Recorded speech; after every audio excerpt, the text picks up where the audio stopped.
Fim de jogo no Allianz Parque, Palmeiras 0, Bahia 1. Bahia fazendo o gol aí nos acréscimos no final do jogo. Primeiro tempo do Palmeiras e do Bahia, para resumir aqui, né? Foi um bom jogo, o Palmeiras com grandes oportunidades, o Bahia também. O Bahia já, já imaginava, porque o Bahia tem uma boa colocação na Libertadores, tem um bom time, um time com estrutura, né? O Bahia virou uma SAF, tem o Rogério Ceni que você vê que deu super certo lá no Bahia, acho que é a terceira vez que ele dirige o Bahia, né? E o Bahia, cara, o Bahia foi, o Rogério Ceni armou uma estratégia, né, para jogar no Allianz contra o time do Abel. O Abel, ele surpreende a todos, né, com o time que ele traz, né, de titular. Ele fazendo esse rodízio de elenco, né, por conta do desgaste físico de alguns jogadores que jogaram lá na altitude, enfim, inclusive acho que jogadores que tinham condições de jogar e ele também escala, né? Eu acho que a escalação do Flaco Lopes é uma escalação por meritocracia, como ele sempre fala, porque eu entendo diferente, né? Porque para mim hoje entraria com o Vitor Roque ao invés do Flaco Lopes, mas eu acho que ele escala o Flaco Lopes pela meritocracia, porque assim, o Flaco Lopes fez um bom jogo lá na Bolívia, então eu acreditava que nem o Flaco Lopes iria jogar pelo desgaste e tudo, mas o Flaco Lopes estava inteiro, foi e jogou. Cara, o que acontece é que uma derrota nunca é bom, né? A gente sempre fica pensando o que poderia ter feito, o que não foi feito no jogo.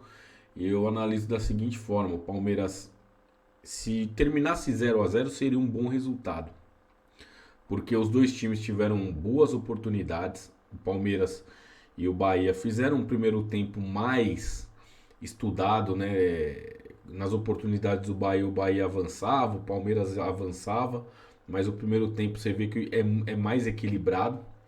E aí no segundo tempo, quando o Abel resolve mudar o time, fica. O Palmeiras vem com totais chances de mudar o jogo e ganhar no segundo tempo, né? Porque o Abel coloca o Estevão e o Vitor Roque, só que na minha opinião de forma errada, né? Ele usa o Vitor Roque de ponta esquerda, não é a do Vitor Roque.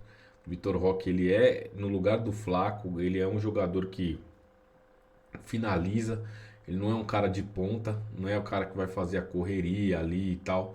Enfim, mas até entrou bem, jogando bem, dando passe, né? Enfim, dando chuveirando para a área, porque quando o Abel resolve deixar o Flaco Lopes em campo, quando ele coloca o Vitor Roque, na minha opinião, é porque ele quer que o Vitor Roque e o Estevão fiquem municiando o Flaco dentro da área. Na minha opinião, de forma errada, tá? Porque eu tiraria o Flaco Lopes, colocaria o Vitor Roque, o Estevão e o Paulinho. Isso aí para mim não tem discussão. Esse seria o trio de ataque. E o Palmeiras ir de forma organizada pro ataque, né?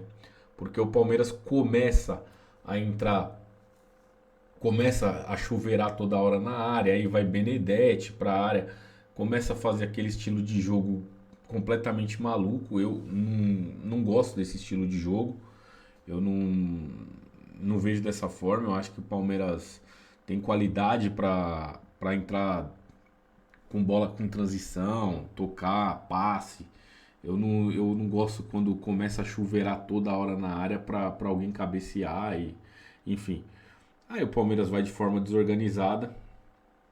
Quando você ataca, você abre seu time e aí você tá sujeito a tomar um contra-ataque. Aí vem o Bahia e faz um gol, cara, totalmente de videogame, um gol onde o cara faz uma tabela dentro da área, sai nas costas do Giai, o Giai é atrasado.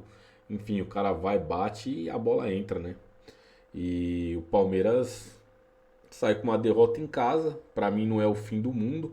Eu acho que perder dentro de casa não é bom. Eu falei isso antes do jogo contra o Bolívar. porque o Palmeiras ele precisava preservar é, o brasileiro, né? Então, para mim, o foco do Palmeiras entrar com um time titular, com um time melhor, seria no jogo contra no jogo contra o Bahia. Esse jogo. E não é, contra o Bolívar. Para mim, contra o Bolívar poderia entrar com um time reserva, né? Fazer experimentar um outro time, porque não teria tanta importância assim pelo desgaste que é jogar na altitude. Mas foi tudo bem, o Palmeiras foi lá e ganhou. É, na minha opinião, o Palmeiras viria com um time melhor do que veio para jogar contra o Bahia, para dar essa sequência no brasileiro. Mas enfim, opção do Abel, ele optou por esses jogadores que entraram. O Maurício muito bem, também não entendi muito a saída do Maurício. Acho que o Maurício deveria ficar em campo, mas de novo, o Abel, eu acho que ele erra em algumas escolhas que ele faz, mas enfim, nem todo mundo consegue acertar toda hora, né? E o Palmeiras sai com essa derrota de campo, agora erguer a cabeça, porque o Palmeiras encara o Ceará fora de casa pela Copa do Brasil. E eu vou falar para vocês, tem totais condições de sair de lá com a vitória. O ideal é que não perca, né? O ideal é vir com um empate se não conseguir ganhar, para que aqui no Allianz a gente possa resolver de forma mais tranquila. Mas eu não tenho dúvida que a sequência, o trabalho do Abel, o time do Palmeiras, ele completo, ele titular, você vê que é diferente. O Paulinho entrando, fica um outro time, cara. O Vitor Roque é um outro passe. O Paulinho é muito bom jogador. Então, assim, quando todos esses jogadores estiverem em condições de jogar junto, o Paulinho 100%, o Vitor Roque na posição dele, não jogando de ponta como jogou hoje, na posição dele, com o Paulinho, com o Estevão, né? Até quando o Estevão ficar, cara, você não tenha dúvidas de que o Palmeiras vai dar uma sequência boa e vai ganhar aí sem medo de ser feliz. Eu não tenho dúvida. A vitória é amarga, a derrota é amarga, né? Toda vez que você perde, a gente sabe que não é bom, né? É ruim o torcedor ficar chateado, mas a gente não pode criticar porque o Palmeiras fez um baita de um jogo lá. Assim, a gente pode criticar hoje pelos erros que o Abel talvez tenha cometido, na minha visão, né? De não entrar com o Paulinho, o Vitor Roque e o Estevão, cada um em sua posição. Mas o Abel tem totais créditos, você vê o baita trabalho que ele faz. O Palmeiras conseguiu uma vitória espetacular fora de casa, lá em Bolívar, lá em La Paz. E aconteceu de perder, tomar um gol no final. Quando você expõe demais, acaba tomando gol. Mas, enfim, bola pra frente. Vamos seguir, curte, compartilha, comenta, avante palestra, tamo junto. É claro que poderia ser um pós-jogo mais animado, mas não dá, cara. Uma derrota dessa, a gente acaba ficando chateado, achando que poderia sair pelo menos com empate hoje. E não foi isso que aconteceu. Avante palestra, tamo junto, valeu.